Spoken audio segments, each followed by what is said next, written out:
let's get to something a little bit more serious, right? So, the phrase "there are black people in the future" was put on a big old billboard in Detroit, and I believe that it was speaking to the gentrification that's been going on in Detroit for I don't know how many years. Like, how is that affecting like the city, the scene, like the hip hop scene, so on and so forth? Oh man, Because yeah. we talking about Motown, you know what I'm saying? Motown, Detroit Rock City, like there's definitely a history there. hmm Wow, it's like bittersweet. I'll say it like that. You know what I'm saying? Because yeah, I've seen where I lived in areas in Midtown because that's where a lot of the gentrifications happen. I lived in Midtown for over like almost 10 years, and I ended up getting pushed out because of gentrification. Me and my wife.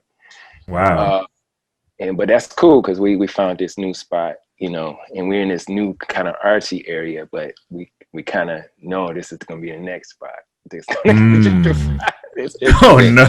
Because Yeah, isn't so that how it always works? Like it starts off that's as this how it cool, works. artsy, hip area with hipsters and Yeah, stuff like that. You're like, man, this place is yeah, dope. And then yeah, then the people who own everything, they say, oh, it is dope. Well, let's yeah. start raising these prices.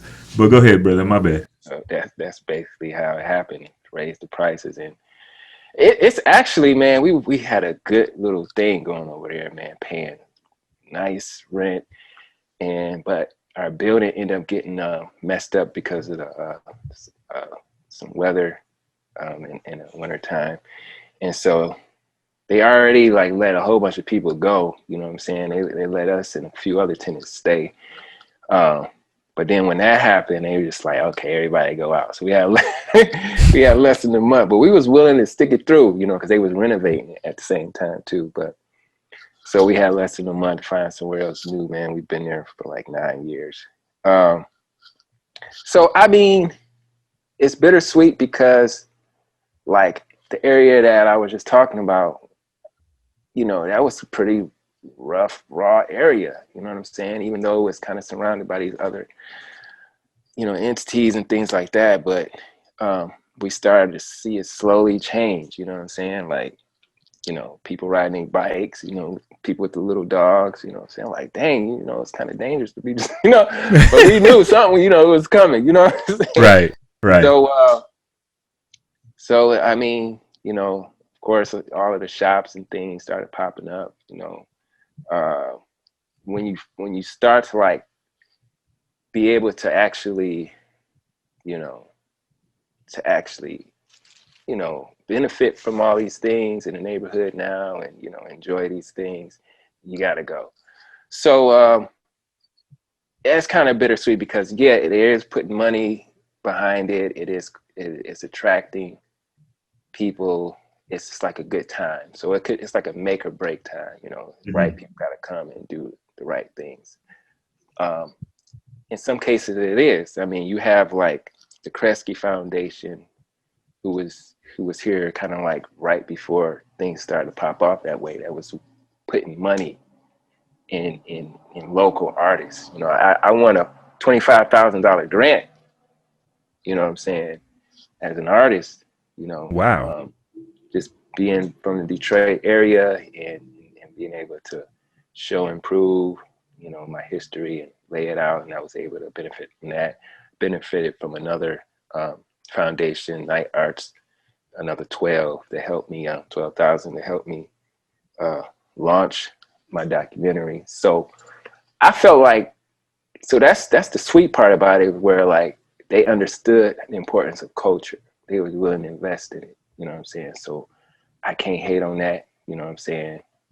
So that's like the upside. You know, uh, downside is like, okay, some of the spots we used to had really dope music, like really low key. You know, cost nothing to go in these clubs, like with house dance and, you know, dope music. It's where all the people we congregating, you know, getting turned upside down, basically. Mm. So that's the downside. You know, just, you know, doing events, hard to get venues. You know what I'm saying? It's like people don't want to. I don't know, like looking at you like I'm the outsider. I've been living here. You know what I'm saying? Right. Like, you know, Born and raised. or, yeah, you know what I'm saying? There's a huge, you just see like, you know, we live in a, like the blackest city, but it doesn't reflect with ownership. You know what I'm saying? Like if I want to rent out a venue, there's nobody that looks like me that I'm able to rent from. You know what I'm saying? Like it's just crazy. You know what I'm saying? And like Right. it's just weird too because you know you don't want to be that guy.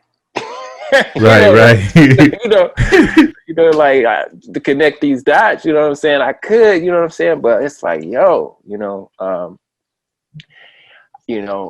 Also, I have to shout out to the CCNDC. It's a place where we practice. We've been practicing there for like 15 years. I have the key. I open it up Mondays and Wednesdays, you know, for the community, and it's a donated spot. You know what I'm saying? And it's been like over 15 years we had this spot. Rent free. It's right in Midtown. You know what I'm saying? And the way we got that spot was totally all praises to the Most High. But it was like we used to do these grassroots events where they had these potlucks, community potlucks monthly, and we would close it out with breaking, you know, or dance freestyle. You know what I'm saying? Okay. But they would have other stuff, you know, spoken word, blah blah blah. And then that's how we were able to get that spot. Yeah, you need some place to practice. Y'all can practice here. You know what I'm saying? That connect. You know what I'm saying? So we definitely have, you know, good neighbors, good people who are, you know, want to do good things. You know, I see Black people in the future. Yeah, I mean, it's a funny statement because it's like, you know, at the rate we're going, it's, you know, I don't know. Because there's a mass exodus of Black folks leaving Detroit, right? And that's another reason why I call it hardcore Detroit that, because at that time it was really rough. The people was moving. It was moving at ATL. For other reasons, right? Yeah, for just various reasons. So like, you know, I showed my commitment. I put these in my grant application. I said, look, I was willing to stick it out when everybody else was leaving, create a business that's going to be good for the community, and putting Detroit in the name of that business shows you the commitment, you know what I'm saying, and the loyalty that I have for my city. And that's at a time where a lot of people were like, see ya. Right. You know what I'm saying? So just being through that, you know, is very interesting. And I do have a solid, like hardcore Detroit has a solid position here, man, because, you know, we've been here for so long and people seen us, you know, from our involvement, you know, one of the DIA, Detroit Institute of Arts, you know what I'm saying? They were one of our first big, you know, clients, you know what I'm saying? Like, man, they hired us so many times over the years for performance and stuff like that, you know, and they had dope budgets and things like that. So, you know what I'm saying? I can't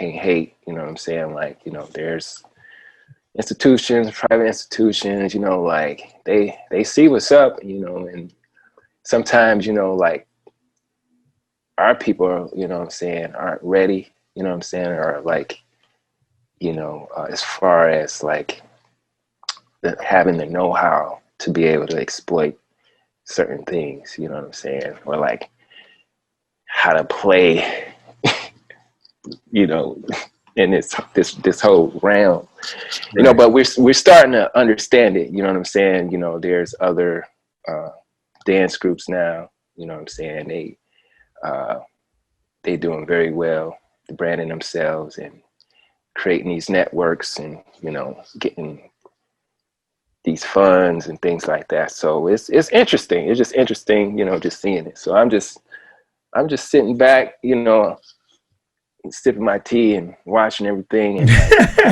like, not the tea, right? right. No doubt.